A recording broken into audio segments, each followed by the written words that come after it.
everybody, Russ and My Hammers 11. Hope you're safe and well. News channel. Please consider subscribing, hitting the bell icon to be made aware when I put new content on. Make sure you hit that reminder button because obviously we're doing weekly game shows for the Iron Supporting Food Banks group. We want to try and raise £20,000 by the end of September, so make sure you hit it so you can keep on abreast of all these events we're doing. Loads of great guests, including today's guest. He's been busy last couple of weeks, bless him. Now he's back on the square. It's Perry Fenwick. Hi Perry, how you doing, man?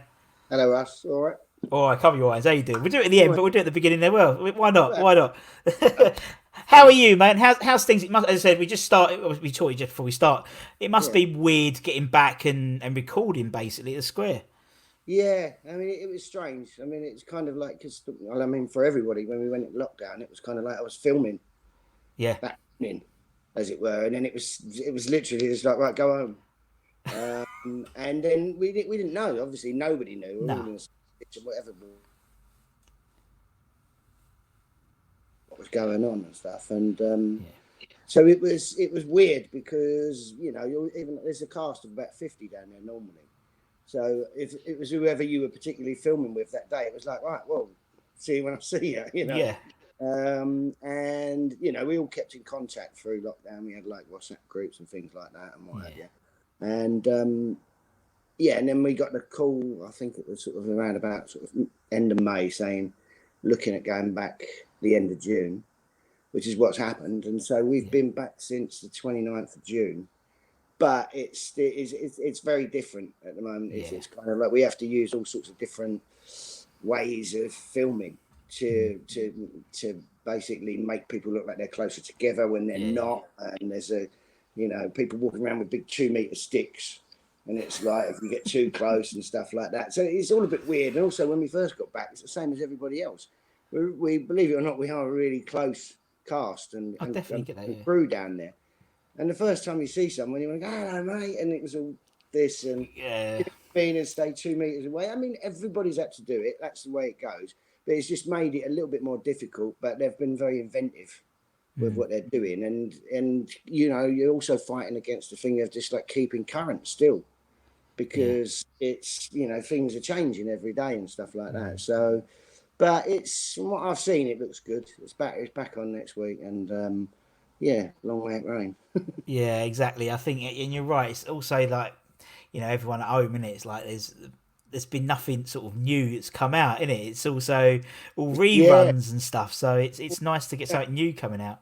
They keep showing these old ones of me, and it's just like that's a little bit of a shocker when you're flicking through the channels and you're about 15 years younger, and you think, oh, I look all right on that, and then one comes on or something comes on and it's up to date, and you're like, oh no, there's the truth. That's the reality of it. Like the before and after, like in Weight Watchers, Well, it's weird because it's not like just looking at a photograph.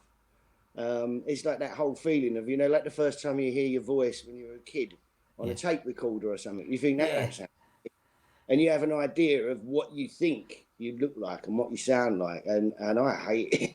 I can't watch it. I really can't. I used to be able to, but now it's kind of like, I hear the music and my missus watches it. I watch football or cricket or something like that. Watch it on my own in the dark. Yeah, well, at least we had football to watch for a little bit of that towards the, we've obviously Restart and West Ham and yes. At least we're in the Premier League. Doesn't matter what happens in the world, we start off in the Premier League. And it was kind of being starved, wasn't it? Completely of everything. Totally. I mean, everyone was excited about German football on the radio. I couldn't go that far. No. But to get all those games, it's sort of, it sounds odd, I think, it's sort of made up for no European Championship. Because it was as it would have been, there's one game today, there's 2 tomorrow, and I don't think I missed one, Russ. I don't think I missed one game at all. It just, even when I had to work, it for me, it worked out luckily, and I thought we were superb. I thought we were good going in, pre-lockdown. I thought we started to get it together a bit then, and then it was lovely to watch. It was there was some of the best West Ham football I've seen for a while, I have to say. So lovely stuff. Suchek, I love him to bits. Yeah, me too. He's got something about him, and Bowen. He's like to me, he's like another little Noble. Yes, very like he's a West Ham player. I was, talking to Ray Winston the other week about, we were doing our little summings up of what's going on and stuff like that. And, and Ray was just saying, no, he's West Ham. He's got West Ham in him. You can see. Do you know what I mean? And there are certain players, Funny enough, I did a list. Yeah, you had me up all night last night, mate, trying to do this list. It's a nightmare if you actually start to do it. It is, because you then go, oh, no, but I can't have him if I've got him and blah blah blah blah blah. And then so I've done your team, but then I've done underneath a bracketed like like honourable mentions. And then I also managed to do an overpaid flops and Judas team for you, which would be interesting. Well, that's good. I mean, the thing is, it's funny when we talk to people and they try and come up with their 11s and stuff because, as you said, some people they just go, no props. Some people go, I'm going to be a bit sort of. It's too many people. I've got to put like I quite like the Judas as 11. That's quite a cool one. Well, also, what you said as well is that you've got to have seen these play. Yeah. So, and I've got a few years on you, mate. So, you're an experienced fan, Perry. We call. I'm pleasantly enjoying my middling years. Yes, exactly. So, how did it start for you? Why West Ham? I know you're from the area, and it was you always going to be a West Ham fan. So, what happened? Yeah, I mean, there's no doubt in our family with that. It's kind of. I mean, I grew up in Custom House, E60, and my dad, my granddad, great granddad. It just gets passed down, and it's still to this day. It's like, my brother's boy had a little boy last year, and it's a race to the club shop to get the the West Ham romper suit and the kit and everything like that. You don't have no choice in it, basically. It's and I'm glad in a way. You know what I mean? I went to Wembley in 1980. You see that? Yeah, I can see it. Yeah, there is. Yeah. That game, I didn't realise I'd still be waiting 40 years later to go back. So, we've had our fair struggle, haven't we? You know what I mean, over the years. But there's something about it with West Ham. It's it makes it all the better when nice things happen and we upset someone and stuff like that. Because we have our own little World Cups and our own little finals. Do you know what I mean? And as long as you get a few of them a season, obviously I want us to win everything, but. It's a bad season when we kind of go out of the cup early because we've played an inferior team. I don't think we should do that. I totally disagree with that. I think we as fans, don't matter who's managing, we want to go to the finals. Yeah. We're not big enough in that sense to be able to just go, oh no, we'll concentrate on the league. Well, what for? Yeah. We a nice sort of top 8 finish would be great for us. And win a cup. Yeah. It doesn't matter to teams like Chelsea and Arsenal. It's like they're disappointed. Yeah. If that's who they win. No, exactly. And I was talking to someone the other day about it, and they said, I know it's sort of like whatever, but he was like, I wouldn't want to be Liverpool or Man City because I think because West Ham's formed by, as you said, not doing well, but having those small peaks, and those small peaks we are cut. As you said, we know 2 or 3 times a season we turn up. Yes. Chelsea, Tottenham, Man United, Arsenal. 2 of those 4 will beat, and maybe you'll beat them twice. Like obviously Chelsea. This, and we said that's our, that's what we do. We know the troughs are coming. We know we're going to lose to Burnley the next week. And we know it's going to happen. And but we love things like, one of my favourite football quotes ever was with Alex Ferguson when he said our performance was obscene. Yes. When we drew, I think it was Kenny Brown goal or whatever. I get them mixed up, but. They basically, his attitude was, you're West Ham, you should roll over for us. Yeah. You've got nothing to, you know what I mean? It's like, so you should let us win and bow down to our superiority. And we were like, no. And he called it obscene. And that makes it even better on top of it. Do you know what I mean? It is. Like, we've really got into your head, haven't we? Yeah. And that's what we are. We're just the plucky little... we are a plucky team that sometimes bites a bit harder than it should do, and that's I think that sort of brings us all together as a community. We're sort of hardened. I think if you look, if you go on holiday, it's eating that, and you've got a West Ham shirt on, and then you can see straight away, you see the claret and blue coming towards you. It's always like, right, mate, and you just think, I know that it's going to be all right. You're going to be a good bloke. Do you know what I mean? Because it's all these other mugs. Do you know what I mean? But we've been social distancing for years, Perry. Because we don't shake hands. We just go, all right, Irons, call your Irons. That's it. And we from the plane. And that's Blimey. it. And that's it. No, you're right. I literally my wife hates it because when we go on holiday, well, obviously when we went on holiday, do you remember holidays? They were quite good, weren't they? Yeah. My suitcase was always full of West Hams, and my daughter, bless her, she's only 8, but she knows when we fly, always travelling colours, always Yeah. travelling colours, Yeah. and Yeah. Yeah. and my wife hates it because she don't obviously, and me and her do, me and Flo do, but yeah, you just meet people. I live in obviously I live in Hornchurch, so sort of proper in West Ham country, Oh, West Ham and Heartland. and you have like literally the other day went to took my car to the MOT. The mechanic was a West Ham fan, so we chatted for half an hour at West Ham. I got out of the car, some old bloke across the road was walking his dog and just shouted out, "Ain't signed no one, have we?" And that's Yeah. all we needed to Yeah. say. Yeah. Yeah. That's Yeah. all we Yeah. needed to say, and I love it. And I live in North London now, and I had this T-shirt on the other day, and I just thought I was walking the dog. yeah, You know what I mean? And you kind of there's a lot of Arsenal and Tottenham around here and stuff like that. yeah, And I wasn't doing it deliberately or anything like that, but it's quite funny because you can see some people, they just think he's got to be a nutter, that bloke. Like walking around here with that on and whatever. And then occasionally you'll get a van go past and go on, you all right? yeah, yeah. You're on your own, mate. You're not on your own. Yeah, and it's true. And I always used to get that at Upton Park when you're like walking around, like walking Green Street, or whatever, and you saw someone in a Man United top, or a kid who lived around that area. And you're thinking, you're brave, you're brave. Well, I mean, that's the thing that killed me once. I was kind of over near it's a good few years back, but I was back over on the old manor, Yeah, and I looked over and it was like Beckton Park where I used to play when I was a kid and stuff like that. And there was a game going on, and I think there was like one West Ham shirt, and it was Liverpool's and Barcelona and Manchester United and Chelsea and stuff like that.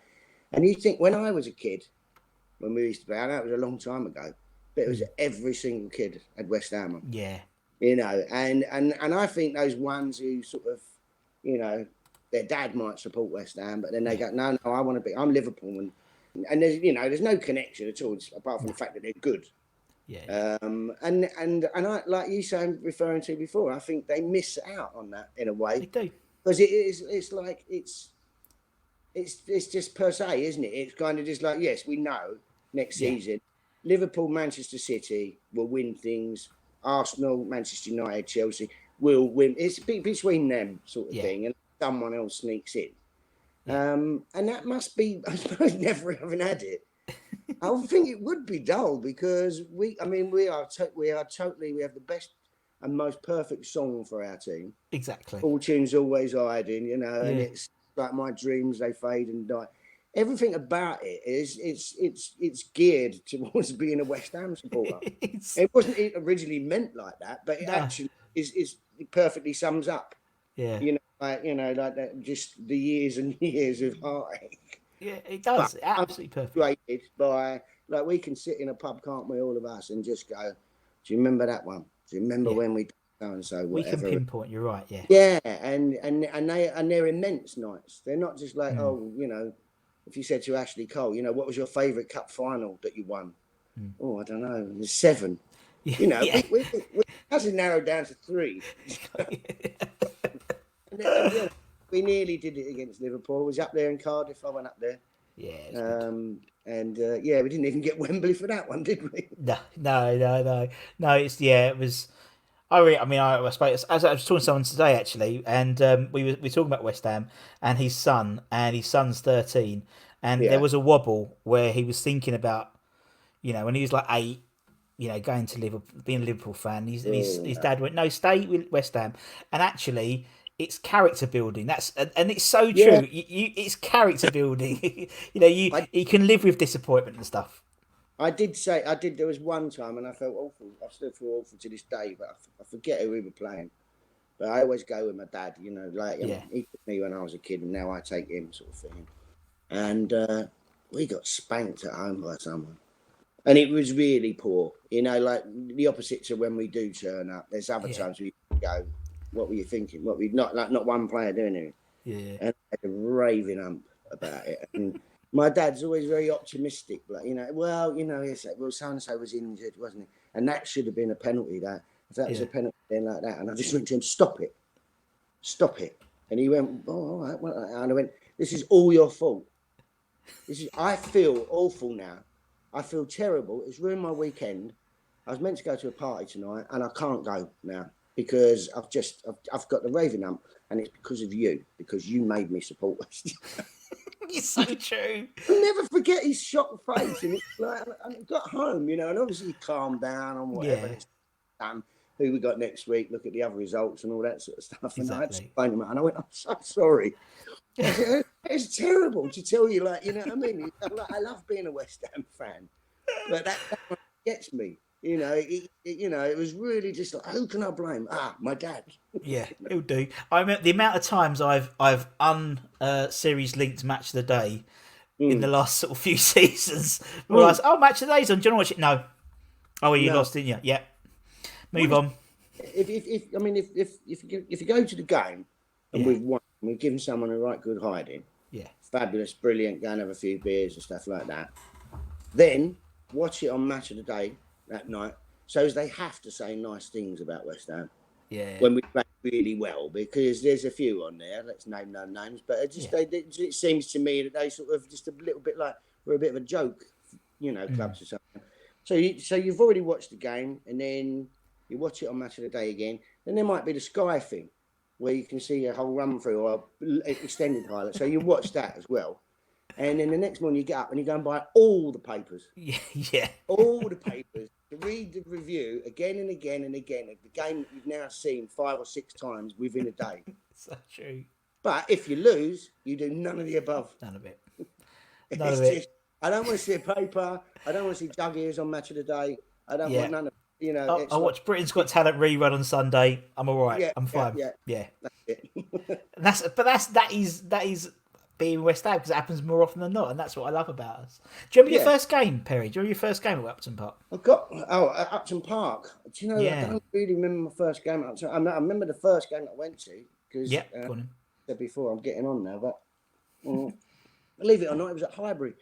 Okay. And my dad, for some reason, we went to Highbury in 1969. That was the first game that I saw, and we lost to Arsenal 1-0. Yeah. And I could barely see. They used to have a moat round Highbury in them days, and I had a little box, claret and blue box to stand on, that sort of thing. And it was a really poor angle for someone like me, but we got the train home, and we were on the train home, and this time it was my dad who had the ump, and I said to him, well, it doesn't matter, a point's a point, isn't it? And he went, well, we lost 1-0. And I said, no, we didn't, we scored. And he went, that was disallowed. Because I didn't even, I think I was like 7 or something like that. Yeah. They put the ball in the net, and I didn't really even register, like going back and doing the kickoff again. It was like, I was convinced we drew 1-1 and whatever. And so that was that one. And then kind of like my dad always had a season ticket, him and his brother. Yeah. So if he was working, I started to get the season ticket, like go in there and stuff like that. But one of the things that I did do from 69, 70, 71, before I really started going properly was in those days, when the home team was away, the reserve team played at Upton Park. Yeah. And it was a proper reserve team. It was full of either the young kids coming through or players who'd been dropped or players who were injured coming back and stuff like that. And it used to cost about 5 pence to get in. You used to get a little white sheet of paper. A5. And, you had the ground to yourselves, really. You could just move around wherever you wanted to, whatever view you wanted to. And I was like scouting for my dad. Because obviously I was seeing the young kids come through. Yeah. And I'd show him a little white sheet of paper, and I'd write on it who was playing and who wasn't and stuff like that. I'd say, he's good. I like him and whatever. Yeah. But I saw Bobby Moore play many times, Hurst, Pop Robson, people like that and whatever. Cool. You know what I mean? Because that was their way of, now we don't have that at all. No. It's you're in the squad, and if you're not in the squad, you don't go down to, when I used to say the stiffs and whatever, that sort of thing. Yeah. So it was well worth 5 pence, I can tell you, because I saw a lot of those players of the 70s coming through, and a lot of the great players of the 60s as they was winding up, and it was kind of like, and of course because there was nobody at the ground at all, you could go right by the tunnel and get the autographs. Or I used to do that. I used to go and wait outside in the car park Yeah. And I used to do that on a Sunday morning as well. For years I did that. I'd get up about 7:30 Sunday morning, go over to Upton Park with a little snorkel parker on and whatever, and with programmes and pictures from Shoot magazine, and wait there because the players used to come in and see Rob Jenkins, the physio, and get treatment on stuff. And so if you were savvy about it, and I used to see this big red Jag come in, like a Daimler, I think it was, and that was probably more. And they used to recognise me because I was so tiny. I was really small, anyway, and this big coat and whatever. And they got to know me a little bit, and like I treasure those memories. Rob Jenkins, I met him a few years ago at the thing, and bizarrely enough, he remembered me from all those years ago because I think he'd read that I was West Ham, and then he kind of put two and two together with EastEnders. He's like, and I said I used to go and get the autographs and things, and he used to get me all the away programmes from the games and stuff like that. And they used to pat me on the head and go, "All right, little one," or whatever. And it was fantastic. So cool. I'd go home and, and my dad would be like, "Who'd you get today?" And it'd be like, Bobby Moore and so-and-so. And it's like, outside the gates at work. I mean, obviously not at the moment, but outside the gates at work, we always have people stand there from morning till evening, and freezing cold and stuff like that. And I have to stop because it's that thing of I remember. And I remember, and I always have this thing as well, Russ, which is interesting, and it's a good sort of theory in life as well. It's like the players that used to stop for me and spend a bit of time or whatever, or sign the autographs and that, were always turned out to be the really, really good ones. And the ones who were in a bit too much of a hurry or did that and whatever like that never went anywhere. How interesting. Do you know what I mean? They were failures at the club, and and it was kind of like that was a good lesson in life for me, the way things have turned out. Yeah. You know what I mean? And it's a different thing we do, but there's the same sort of thing goes on. I know exactly what you mean. Yeah. Yeah. I know exactly what you mean. Great days, though. Yeah, and I mean, obviously, as you said, Rob recognised you. Rob Jenkins recognised you from from EastEnders. Obviously, there's loads of West Ham connections at EastEnders in it. It's like a little. Oh mate, yeah. I mean, when I joined, it was nearly 23 years ago now. 98, wasn't it? 98, something. 98, yeah, that's right, yeah. And it'd been like, because I knew Todd Carty and Nick Berry very well. I was in Grange Hill and stuff with Todd and Nick. I did Oliver with him and things like that. And so they were the West Ham contingent, and Leslie Grantham at the time, just before I arrived. But they'd all kind of gone, apart from Todd. So it was kind of like, I felt like it was up to me to sort of rejuvenate it and get the West Ham gear in there and stuff like that. And so I gave it about a year and then started slipping in the odd West Ham scarf and whatever.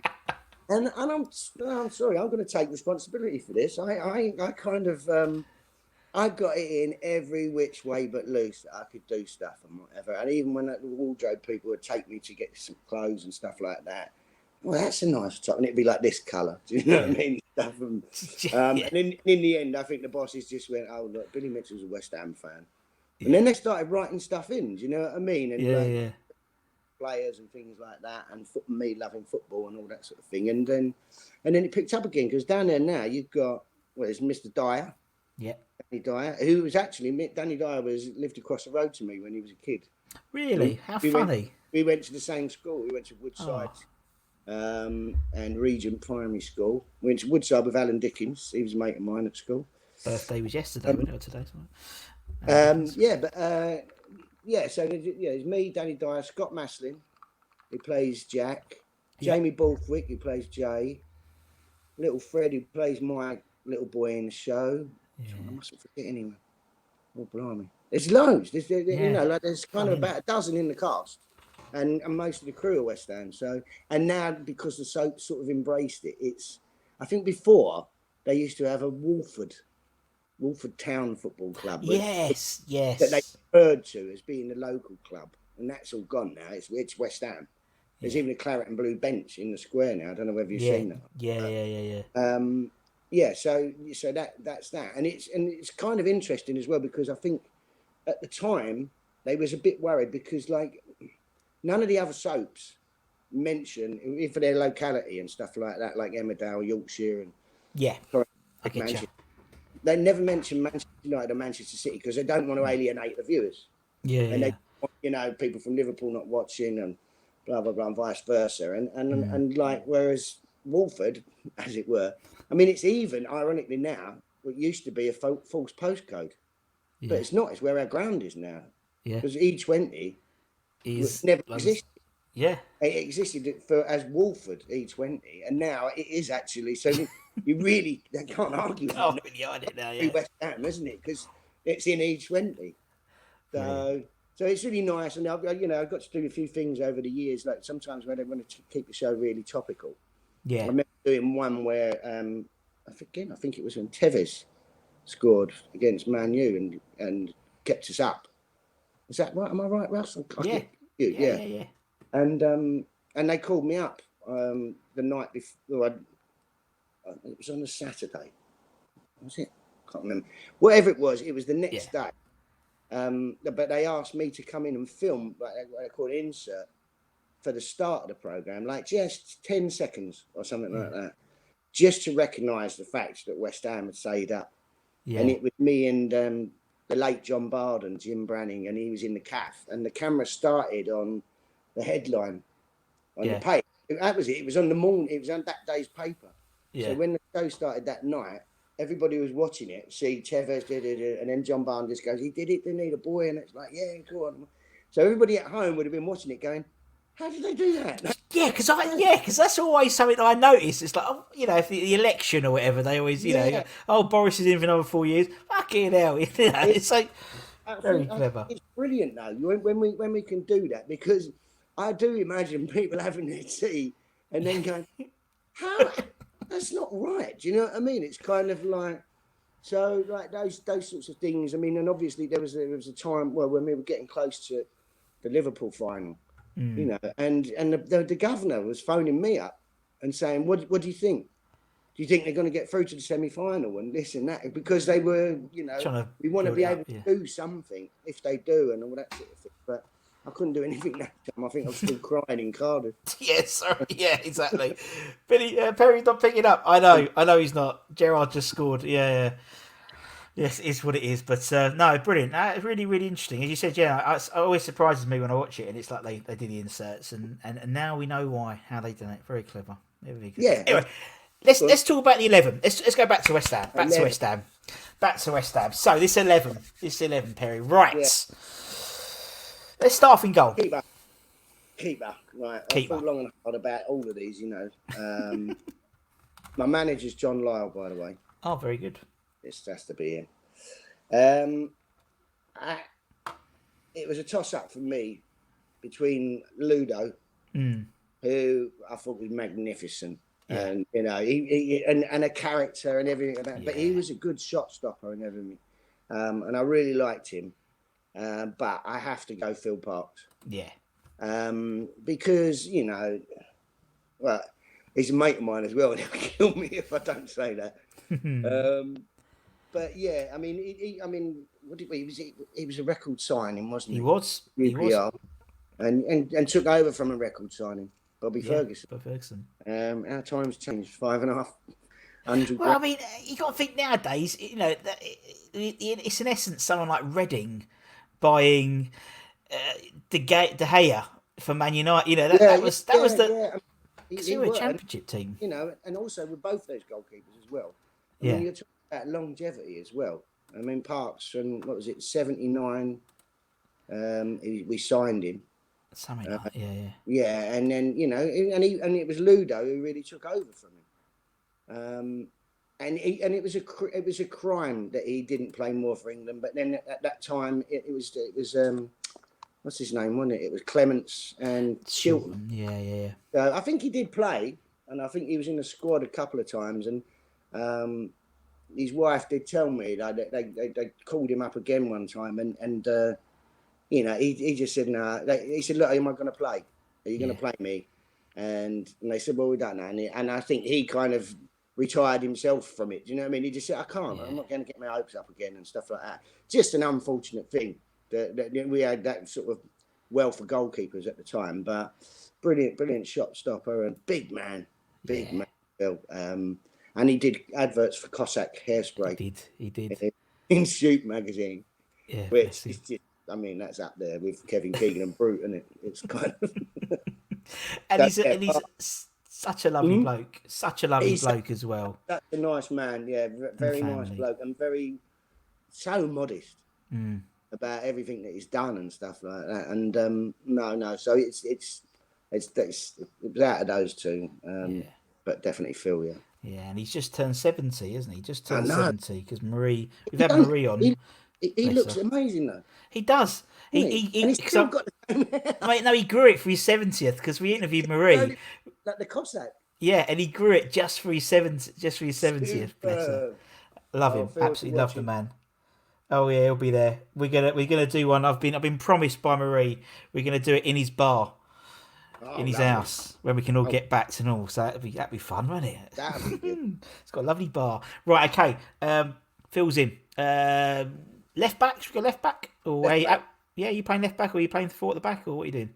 I'm doing. Yeah, I've got a kind of 4-4-2. Okay. No idea. See, this is why I have to say 2 for everyone, really, because great. They are so good. I mean, it was a battle between Ray Stewart, and Julian Dix, and I mean, both for obvious reasons, but in the end, I've had to go with Dixie because I mean, he's another one. A lot of my team, you'll find, I sort of personify West Ham. Yes. There's a lot about my choices are about what they did. Yeah. How much I enjoyed them as a player, and the way players kiss the badge now. Yeah. They're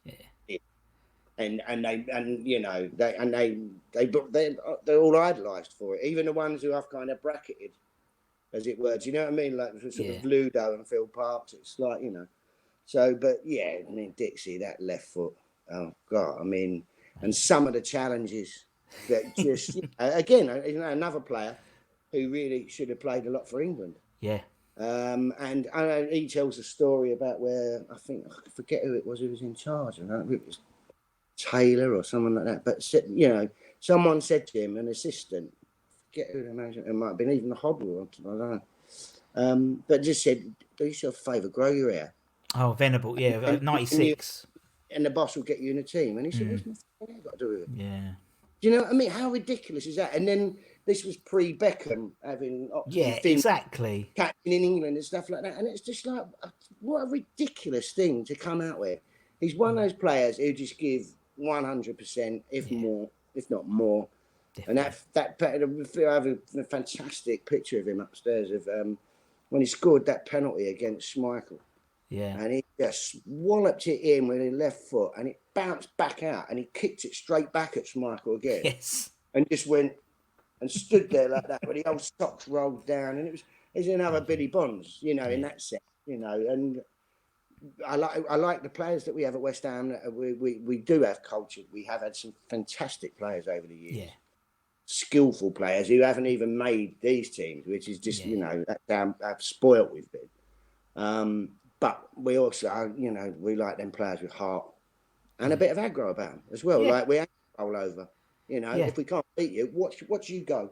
Do you know what I mean? I'm not going to take you out and whatever. It's so true. It's so true. You know what I mean? It's getting ridiculous now, the game. Some tackles that, it's what you can and can't do and stuff like that. Leave it alone. Yeah. Leave the game alone. Leave the pitches alone. There's even the non-league clubs now have got like snooker table like pitches and stuff like that.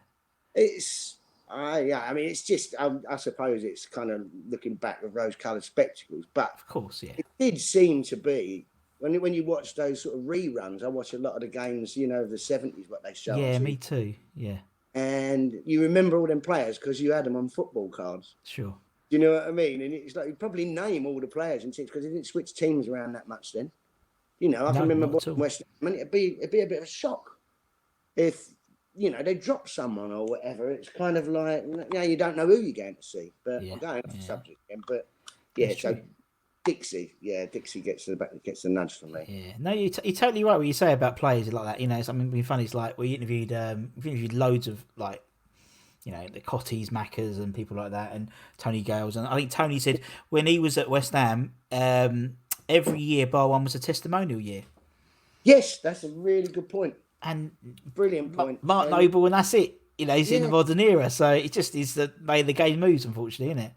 yeah, but I think that's a shame as well, It is because a it's shame. kind of, it's to keep up with all of that. And I mean, I can't help but get cynical sometimes, you know what I mean? Of like the shirt sales and things like that. Some players ball around the world. Well, we know they are, because, okay, they're good players, but their shirts will fly off the shelves, and that makes clubs a lot of money and stuff like that. And so it's continually, if I don't know, Ronaldo is your favourite player, and he transfers, well, then that shirt's no good anymore. You have to get that one. And do you know what I mean? And it's kind of like, and I think there's a lot of kids who kind of, then they swap the team for that reason. No, I get it, yeah. And it all comes back to that thing of just being like knowing who you support, who plays, and what have you, but definitely. I'm sounding like so sort of jaded. No, because I think everyone, because basically we interview what I call not unexperienced fans and experienced fans. You're an experienced fan, and so you've got a slightly, you've got a different view of than a less experienced fan. You know what I mean? You live through the that era, and you live through obviously the pitches and the sand and bogs of Stamford Bridge, and we turned them over 4-0 and things like that, where for me, I never did. I mean, I supported sport about early 90s. I started supporting West Ham, and I've actually had to learn. I watch a lot of Robert Banks's videos because he puts all the things up. That wasn't a good time to start, was it? No, it was a season we went up, so I was a bit of a glory hunter, to be honest. Yeah, I'm a glory hunter. But then, you're like me in 1980, still clinging on. Exactly, but it's true. It's just different viewpoints. Well, we'll put Julian in. You go for you've got the team probably written down, Pell. You go as you go through, mate. You go. Well, I've got you want to do. I have my two sort of central defenders again. Yeah. Toss-ups mainly between. I've got all these down to sort of two players in the same sort of position. Love it. Roughly. I've gone for Alvin Martin. Yeah. In the middle at the back, and my kind of reserve for him is Rio Ferdinand. Yeah. Now I accept that Rio was probably a more gifted player in terms of, the way he bring the ball out and things like that, and it's proved it. I mean, it's his career and everything's been fantastic and wonderful, wonderful player. But again, I go back to Alvin Martin with his head all bandaged up. Yeah. Scoring a hat-trick against Newcastle, against 3 different goalkeepers on the same night.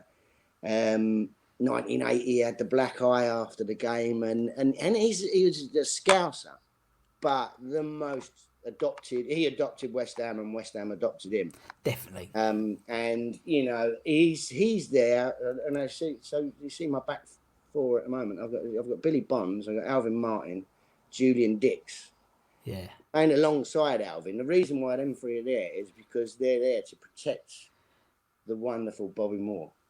Oh, of course. Bobby Moore is going to be. This is in my dream team. It might be slightly. Don't care, man. The only person who could understudy Bobby Moore is Bobby Moore. Yeah. That's a given. Just, he'll bring the ball out for us and do like he did in the World Cup in 1970 and that ball up to Hurst in 66 and just so many memories and, wonderful things that, I say I was lucky enough to see him play a few times. Yeah. But just that, one of them stories, remember when he knocked the referee out? Have you ever seen that one, mate? I've seen. Yeah, I saw the clip. Yeah, someone said to me. Cold, and the game carried on, and Moore went down, pulled his whistle from around his neck to stop the game. When he saved a penalty against Stoke in the semi-final, I watched that on Sports Night, and that broke my heart. That because he saved it, didn't he? And it come back out, and they scored. And then Hurst was getting, Banks saved him, but. It's just like, to me, just the ultimate, the best player in the world, the world's ever seen. I really go that far with it, and just the way that he carried himself. And I did meet him a couple of times. I met him a lot when I was a kid, but I met him in older life. And he, and I know a lot of people who were, very, very close to him. And Tina, my biggest compliment was Tina, his ex-wife, said to me at the do one time, she went, he'd have liked you. He'd have liked you. You're a very polite man. You've got very good manners and whatever. And that's all I hear of, the classic thing of when he cleans his hands because the Queen's got white gloves. He's just played 120 minutes of football in a scorching heat, covered in mud and everything. And it's like, still has that. That's what he notices before he gets his hand on the World Cup and getting stitched up in Bogota. Yeah. Well, that's a joke, that was. But, yeah, I mean, you can tell I could go on about him for years, so I better move on. But so that's my back four is Bonds, Martin, Moore, Dix. Nice. Get in a midfield. Yes, go for it. So right in the centre of my midfield, Trevor Brooking. That's better say. If you didn't have Brooking on, you got your bloody T-shirt on. Well, he's on my shirt anyway. That's what I mean. I loved watching him, and I was old enough as well to appreciate, because I played a lot of football when I was a kid as well, and I played local clubs and stuff like that. I used to love watching him and copying him, and the way he used to drop a shoulder, and because he wasn't very fast, but he could see everything sort of 5 minutes before anyone else. And he used to glide. It was like he was in a different game to everyone else. It was like he was on ice skates, and all the others were wearing like platform shoes or something. You know what I mean? It was just completely. It was like a swan. Yeah. And that beautiful moment. When Clough had a dig at him before 1980, and really did kind of lay into him, and then he scores that goal, or as we say, when Trev fell over. Yeah, fell over. Yeah. It's actually a fantastic header. Yeah. Obviously we've seen it loads and loads of times, but I don't know how you can get into that position that low. When you're laying back almost horizontal to get the ball, and it comes at him with such pace. But any day of the week, a fantastic player, brilliant player to watch. Just got on with it, and he, again, by protecting my good players and stuff like that, he had people around him like Billy Bonds. If someone was snapping at his heels and say, Bill, have a look, and Bonds, all right, mate, don't worry, crumbs, you're out of the game. So Trevor, with his understudy, is Alan Devonshire. Yes. We had a nice little run going there of like with Trevor and then Devonshire and then my mate Alan Dickens. Yeah. Who I think was a far, far better player than he's given credit for, just because he only had a few years at West Ham. But he played. I remember at school and stuff like that. He used to practice the drop shoulder Brooking dummies and things like that. Yeah, and if you look at old footage of Brooking and you look at old footage of Alan running with the ball, he had that same sort of ice skating thing about him and whatever. And it was just it was just unfortunate the way things panned out for Al. But so I got Brooking, I got Devonshire there, I got Nobes. Of course, we've got Nobes. Protecting Trent as well. His understudy is John Moncur. Love John Moncur. Just because this is all what I was saying before, Russ, is that John Moncur, I used to love watching him play because he was, he was another one of those what you call the socks rolled down. Yes. Get on with.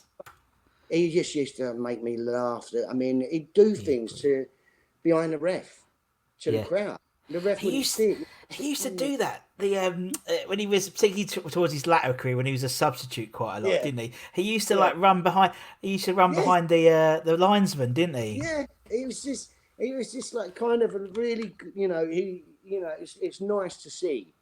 You don't see as much of it now because of everything that's so, it's money driven now and it's commercial and everything like that. It's you can't, But those sorts of moments, like I remember that I think it was a Rodney Marsh thing on the start of the big match where him and Tony Curry fell over and they kissed, and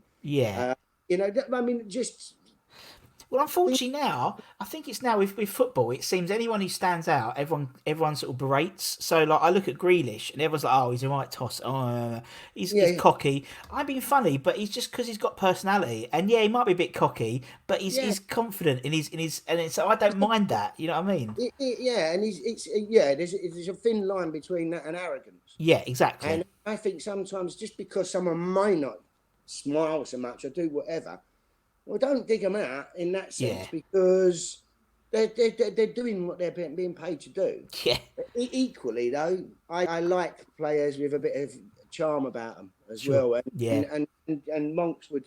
Get involved. He scored some good goals and stuff like that. But you could always count on him for a bit of a giggle yeah, as well. And it's true. so here's that. And then on the other side, this is a hard one. This because so the Nobes protecting Brooklyn, Yeah, Monk, whatever.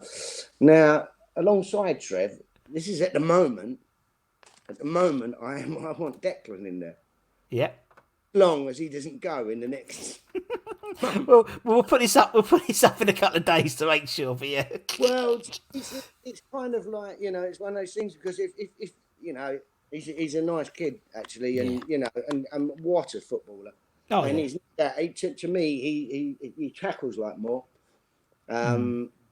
which is something he reads it. He reads the game as Yes. well as what Moore did, and Moore was very young when he did it. But that boy would be a captain of England, Oh, no doubt definitely. about it. And it'll probably be with someone else. But at the moment, if I could get hold of him, I'd just say to him, look, mate, you're 21, 22. Yeah.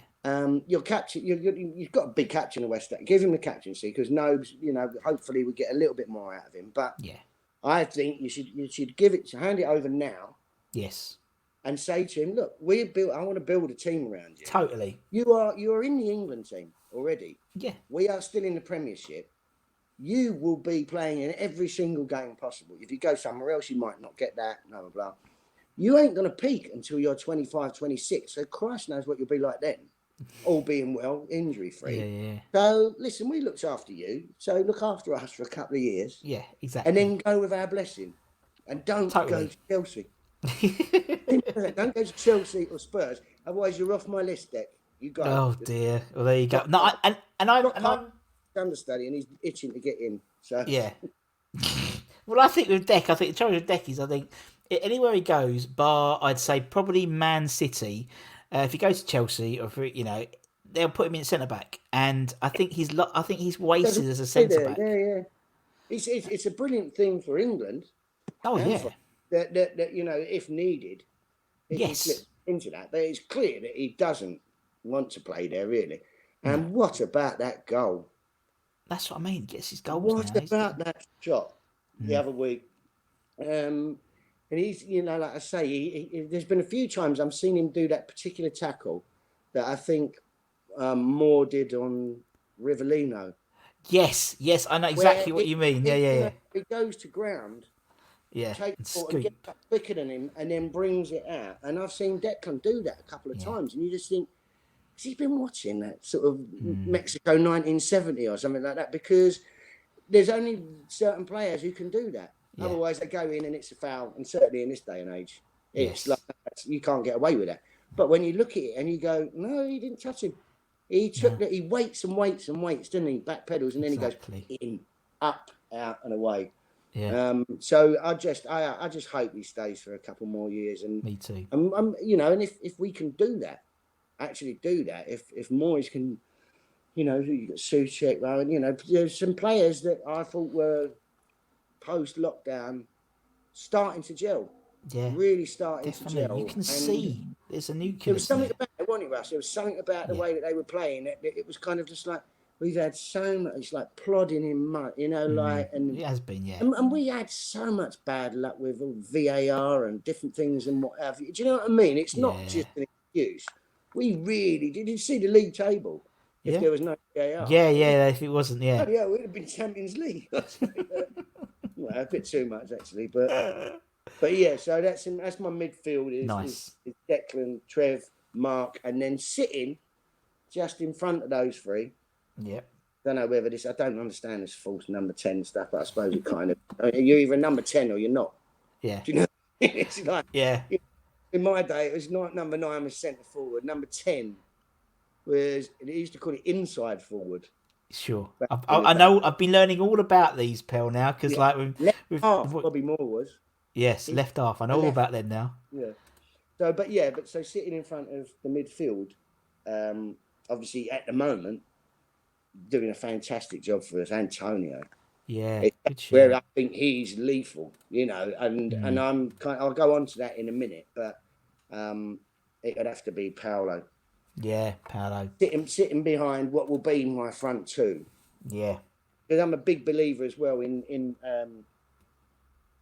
I don't get this like one man up front thing. I don't understand it, and I winds don't me up. understand why managers do this thing of like where if we've got Manchester City coming to play, Yeah, well, and so whoever we've got managing, doesn't matter whoever it is, says right, well, do you know what I mean? We'll do 5 against at the back and 4 across the middle, and we'll just try and keep them out and stuff like that.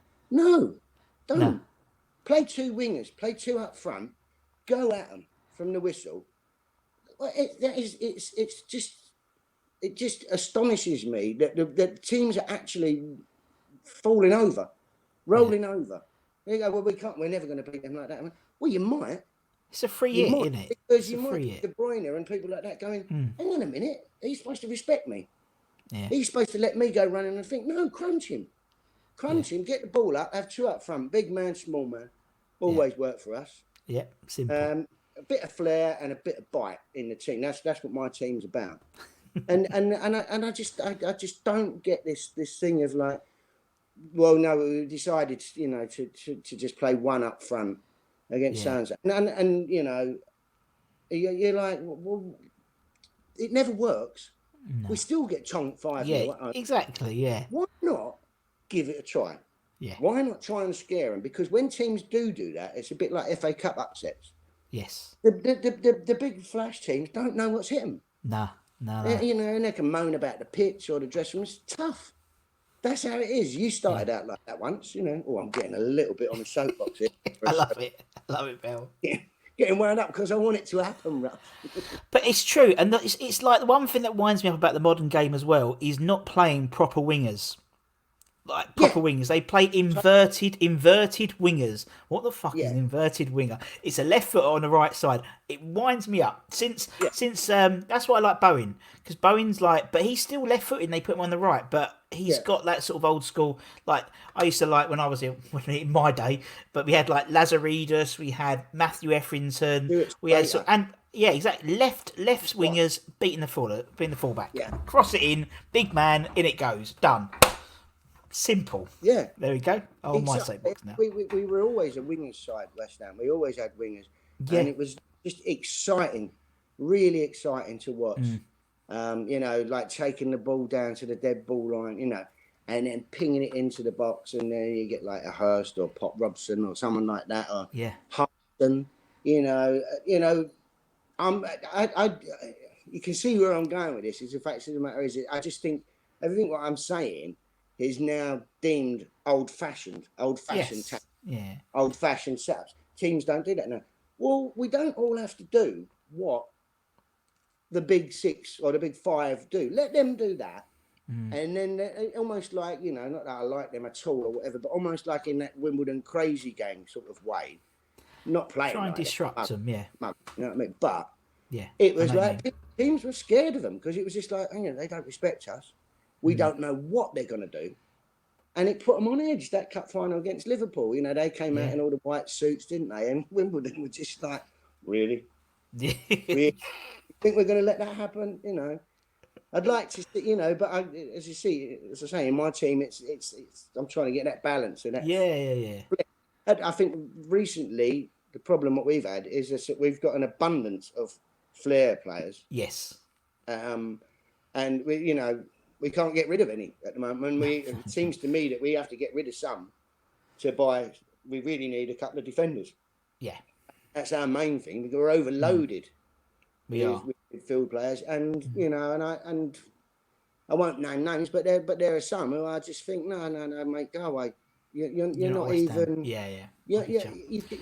That difference of where someone their head drops, or there's a Mm. certain player in the team at the moment who bottles tackles, Yeah, sure. absolutely bottles tackles and doesn't track back, and it's not like he's been giving us. I think you know what I'm talking about, but it's like it's not like he's giving us these beautiful, wonderful goals and Sure. scintillating skills. We're not even getting that anymore. Do you know what I mean? And it's kind of like.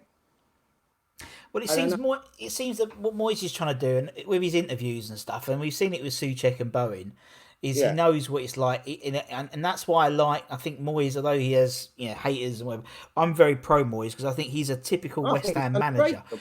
job. Like a real fighter, and he's Yeah. got some fight. He's got Nolan in. He's got bloody Stuart Yeah. Pearce. He's got proper guys who are going to be shit I think scared. He's I was chuffed when I heard that.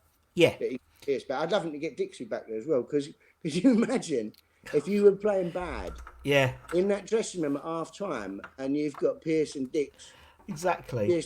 and Nolan just balling you out. You You'd can liven up. see that now. You can see it with Nolan already. I mean, since Nolan took over, we score more corners. We've got because Nolan used to do that really annoying thing where he'd stand in front of the goalkeeper. Yes. He'd Yeah, always yeah. and then but Antonio does it, and he's obviously Yeah. a unit, lower centre of gravity, and they hate it. We're Yeah. being a bit nastier, and Well, that's what we need. It's that thing, Russ. It's like it's the perfect elixir, Yeah, perfect potion, is having players like what I've said. Certain players who will annoy, aggravate, stand up Yes. for themselves, yeah, make life difficult. But also helping out. They're like the elegant sort yes, of play. You know what I mean? Like you look after them. Like you do your job. yeah, We'll knock it to you, and you can go and be fancy down and whatever, and we'll clear the way for you. And yeah, then use up front. Well, then we'll put it on a plate for you. yeah. You get that balance. God, I mean, like that's. But I don't think it's that hard, to be honest with you. That's not. I know it sounds ridiculous, but it's just I think be nice if Moyes with Nolan and whatever, if they did sort of take up that mantle, they'd probably listen to me and go, well, it's not the way the game is and stuff like that. And it's like, well, it used to be, and who's to say now that it's like look at what's his name the other week, City manager. God, yeah, I mean, he ballsed up that game, didn't he? yeah. With his tactic, he changed it all, and it didn't work. No. It didn't work at all. But we could try it, and it might work. And then you kind of just go, well, hang on a minute, we're onto something here. Yeah. Rather than sort of putting the white flag up before the ball's been kicked, It does annoy me with those games because it is a free hit, isn't it? It's a free It hit. is You're not expected to totally lose. you know what? We Yeah. are going to defend really for 90 minutes. We'll try and get someone on the break, but you can never hit one bloke on the break. That's the other thing in the solo centre forward, because even if he gets it, he's got to hold it up. It's. But if you've got a two, True. a big guy holding it up or knocking it on, and someone running across, and it's things that I find really sort of blatantly obvious. It's kind of like, well, leave two men up when the other team have got a corner, because the opposition have to then take two men back. Or three, really, because they have one to cover, don't they? Yeah, as well? they've got to take three. But if you only leave one up, then they go, Yeah. oh, we can all go up now. Yeah. Am I mad, or is it like? No, do you know what? I find it does baffle me, Pell, those type of things, because you think, but there's got to be a reason for it. But still, I know what you mean. It's just crazy that people. Well, the thing that we're talking about, I think, Russ, is what managers do when they panic in the last 10 minutes. True. They'll send a goalkeeper up. Do you know what I mean? They'll do anything to get a goal back in a game or something like that. But why leave it that long? Why? It's kind of. It's always like, right, well, they're throwing everything at it now. Yeah. Well, start off in a bit further up the pitch, and you might not have to do that. But No. what do we It's know? defensive first, isn't it? It's people. It's always a lot of teams, and West Ham, as long as probably at least half of the bottom half of the Premier League, it's all defensive first as a mentality, in it, and that's why you're right. It's like, rather than what can we do, it's let's not concede too many, because come the end of the season, it's goal difference will count or whatever, and then But then we live in an age though where like sort of 5 years ago, Leicester win the league. Yeah, no, exactly. And it's these things are not impossible. You know, like 6 months before they went on that league winning season, I mean, they were dead and buried. They were bottom, and they were about 10 points, you know, adrift. And then less than 18 months later, they're champions, Premier League champions. Mental when So you think about it. Nigel Pearson deserves a lot of credit for that. You know what I mean? Because he was doing Definitely. things there with not a great budget, and really not the best bunch of players. I mean, no, I hadn't really heard of most people down there. No. I've always been of the sort of thing of just like, you know, I look at our fixtures and, you know, still to me, I just think Leicester will beat them. Wolves, Yeah. Sheffield United will beat them. You know, like, Yeah. and it's not the case anymore. It's kind of like, and it's the ones like Sheffield United had a brilliant season last season. They did. And Because, but you it's know, togetherness, isn't it? It's a yeah, team rather than individuals. It's a team. exactly. And it's getting that thing, you know, it's getting that whole spirit into it. It's brilliant when you see a team like that, you know, Yeah. whatever fault they're in, and you can just see that they're out for each other. They're genuinely pleased for each other, and it's like any when your job is enjoyable in life, well then you don't mind going to work, do you? You know, it's kind of like it's, you know, conversely, if it goes wrong and people start getting on your back and stuff like that, then, you know, I mean, I don't players doing social media and all, I don't do none of that. It's just the closer you get. My missus has had to set this up. I don't have a clue what you're talking about Zoom. Me neither. That's what I do. So I like this. I thought that was an old 80s pop song, Zoom. That's about Oh dear. right. I better get on to my forwards. Yeah, go on then. Let's get on. You're thinking, fucking, I pick one. No. Do you know what, Pel? That's what people love about this show, and that's why we do all right, because it's just two. I like to make it like two blokes in a pub with a beer mat, writing your team up, and you just go and then you put the world to rights and this and that and that, and that's what we do. There's no structure. It's just no. It's good. It's a good idea. Right. Front two different eras. Yeah. But like, you know, I said I like the big man, small man thing. Yeah. But my understudies in this, as it were, is Pop Robson. Yes.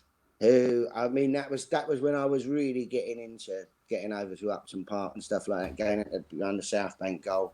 Yeah. And I really remember going to most of those games. I think it was a 72-73 season where he got 28 goals. And he scored a fabulous bicycle kick at Upton Park. And he was like, I think I liked him as well because I was little and he was little. But tremendous, like poacher striker. So Pop he was brilliant, but obviously I have to go for another small man, Tony Cottee. Yeah. West Ham through and through. Another one. He's got Caribou blood in his veins. Definitely. A fan who went on to play for his team. I think any of those players, we had quite a few of them over the years. I'm like, keep them all. Keep all them players. We played Tottenham, didn't we, after the lockdown and whatever, and Nobes couldn't even play. And I just thought, that dressing room, how will most of those players know what this game means to us? Totally. There's no crowd there. No. There's nothing to wind it out and everything, and not even Nobes to say, do you not know how important this game is to our fans? You know, that sort of thing. So to have, you know, a boy who grew up on the terraces, watching from the terraces, to come on and play for him, you knew that every goal he scored for us, he was, and you can see it, his goal celebrations, delighted. So so I've gone for TC as my main forward with Pop as his understudy.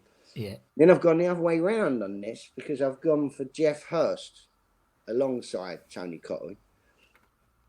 Bigger man. What more can you say about Hurst, really? I mean, just it's all there for everybody around the world. Not just, I mean, he scored, I think, 170 odd goals for us. Could be wrong, might have been more. I saw a few of them myself, luckily enough. My dad tells me of when he scored 6 against Sunderland. Yes. 1968. So that was just a year before I first went. Yeah. But yeah, I mean, that just the heading, you know, like glancing headers. You know, we see him in the World Cup final.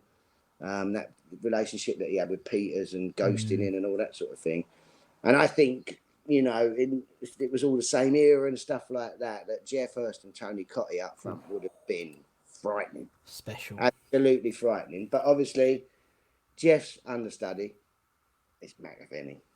It's just, another player who just, bit like the John Moncur thing, a smiler, and he could have a row as well. Yes. Anybody go at him? I mean, that old fiery Scots temperament. But what a fantastic player, and that was the fantastic season, '86. I mean, just so cruel the way that it ended. That was ours, and then we didn't even get into Europe after. So do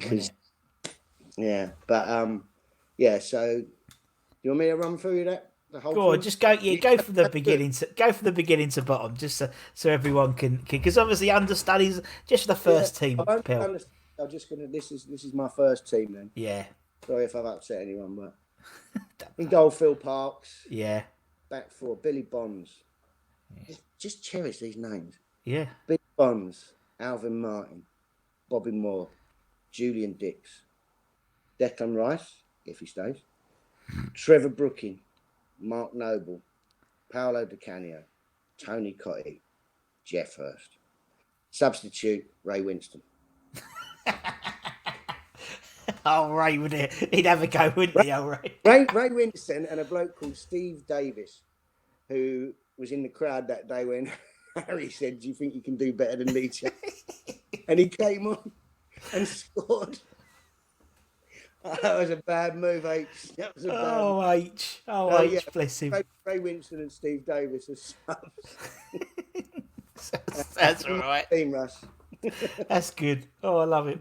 Pel, it's been lovely. Honestly, look, an hour has flown by. Yeah, but that's because we're both West Ham and we're just talking about what we like, aren't we? It is. It always amazes me after when I finish an interview, like how long we've chatted for. It just feels like that, and I love it. Easily do another hour if I top the line. Yeah, yeah. Dinner's on. Back to Eastenders. Yeah. Yeah, man, it's been brilliant. Thank you so much for your time. I can see a lot of heartache's gone into there, so I appreciate it. And obviously, thanks everyone for watching or listening. If you're on Spotify, or podcast, or YouTube, whatever, make sure you subscribe. And from me and Pel, come on you Irons. We'll see you again very, very soon. Come on you Irons. Come on you guys. Take care, everyone. Much love.